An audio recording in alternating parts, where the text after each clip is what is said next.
Let's start with the first chapter of the poetry section from your book, The World is Too Much with Us by William Wordsworth.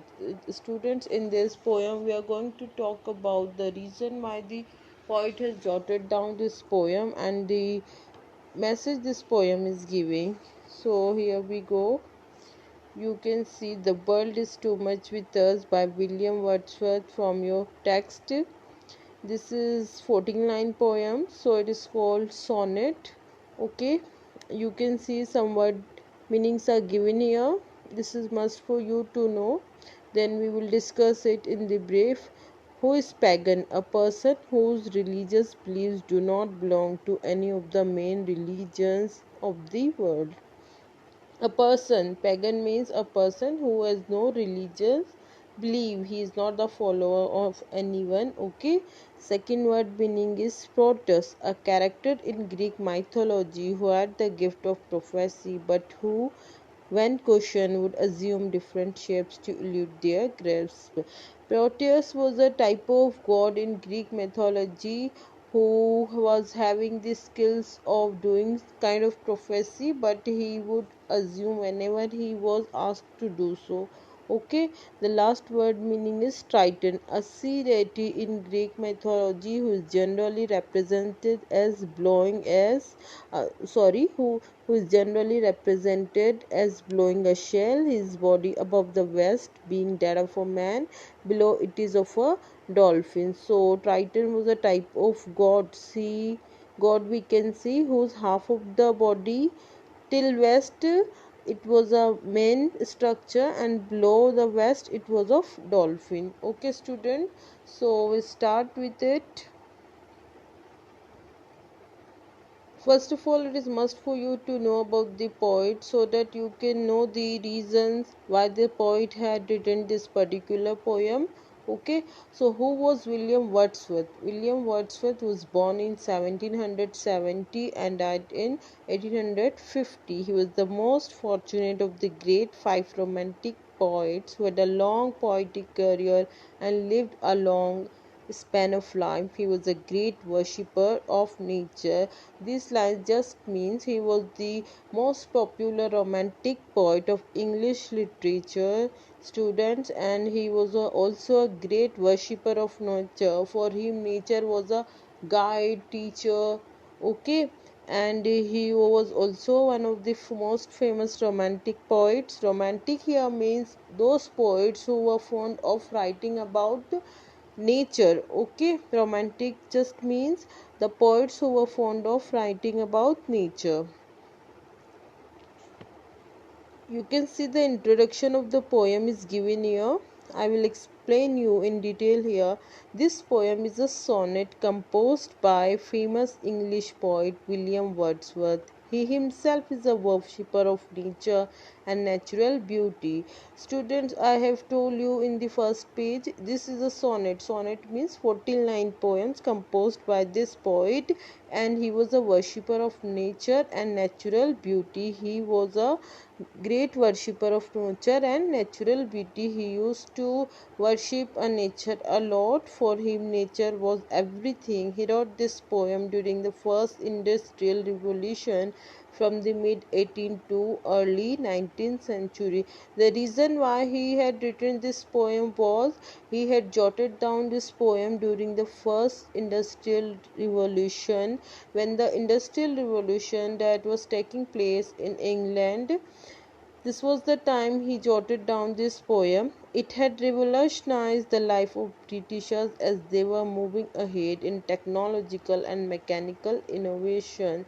People were getting so materialistic. They were moving towards the industrialization, towards the westernization, and forgetting their nature. So, this was the reason to do so. Everyone was running behind material goals. In this poem, he would try to say people are running behind material goals. Industries developed and meant to become material minded and join the rest towards the material prosperity and financial gains. He is saying through this poem, man has become totally selfish today. He does not care about the nature, he does not feel for the what I can say, beauty of the nature, and he's aloof now. And otherwise, most of the time, he is busy minded making plans for his money. Okay, students. In his selfish pursuit, he lost his connection with nature. Poet through this poem, William Wordsworth through this poem is trying to say he has lost his connection with nature.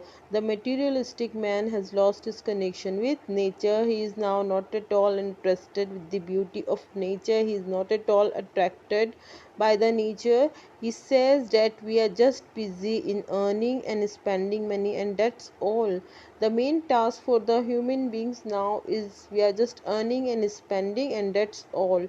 This material world has overpowered man to an extent that he has lost the humanity and aesthetic sense. He is saying man is that much grabbed by the magical power of man, by the supremacy of material world, that he has even lost his sense of humanity. He does not know his values, he does not know about his aesthetic sense. Although this natural beauty still exists, but human beings have no time to appreciate and value it. William Wordsworth is suggesting natural beauty still exists, but this selfish human beings does not look out for this nature and going for the money only. The poet has described this loss from three angles, that is economic, spiritual and cultural. Okay, people in city life are running behind the money. So student, this is a synopsis about the poem.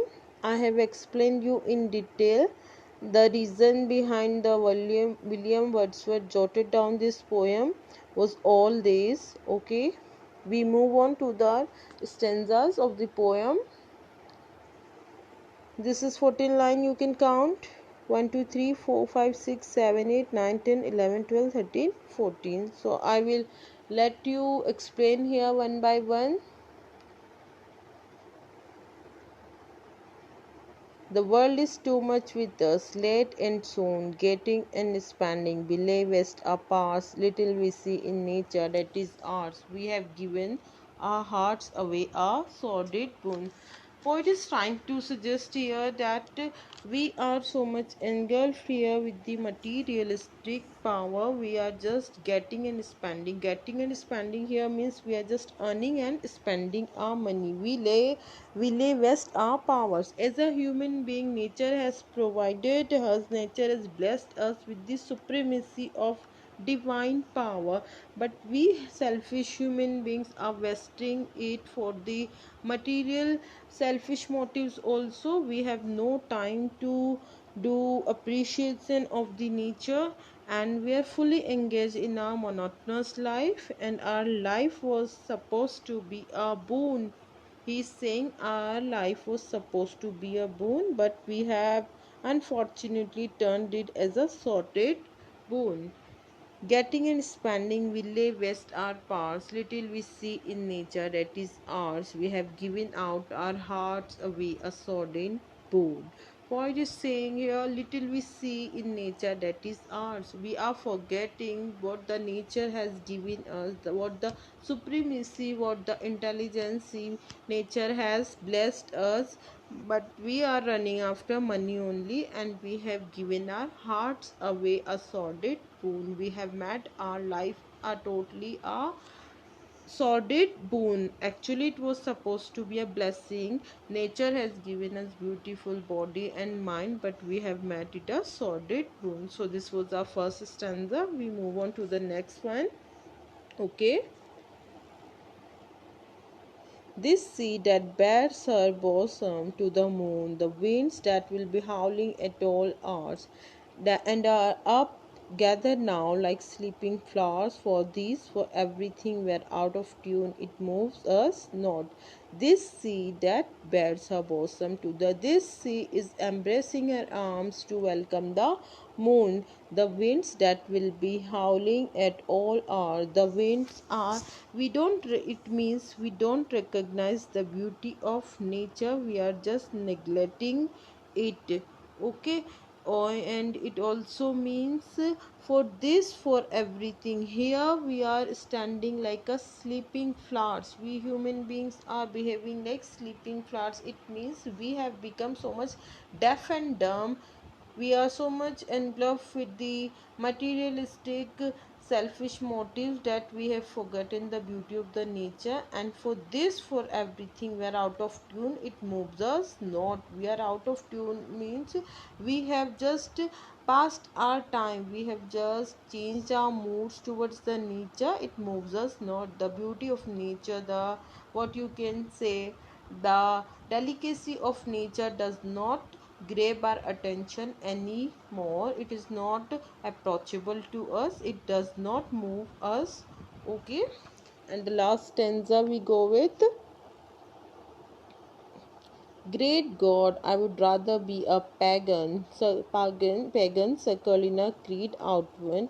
In the last stanza, poet is just wishing, great God. In the end, in the conclusion, poet is just wishing, God, please make me a pagan circle in a creed outward. At least I have told you with the meaning of pagan in the beginning of our class. Pagan means one who does not believe in God. He is not the follower of any religion, of any god. Pagan just is someone who believes in the existence of nature. He was a naturalist person. Okay, so he is saying, God, please, I would rather be make me a pagan circle in create out one. So might I standing on this pleasantly. He is saying, once I become pagan, I will start appreciating the beauty of nature, have glimpses that would make me less forlorn. Forlorn here means loneliness. I would like to have that glimpses of nature that would make me less lonely and alone. Have sight of protest rising from the sea. He is even saying, once I become the pagan, I would also have the opportunity to see the protest. Protest, I told you, he was a type of god in Greek mythology.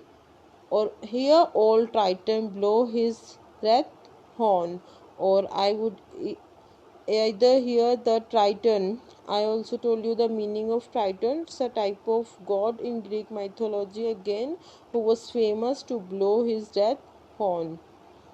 Okay, so student, this was a poem about the world is too much with us by William Shakespeare. Okay, thank you for giving me your time.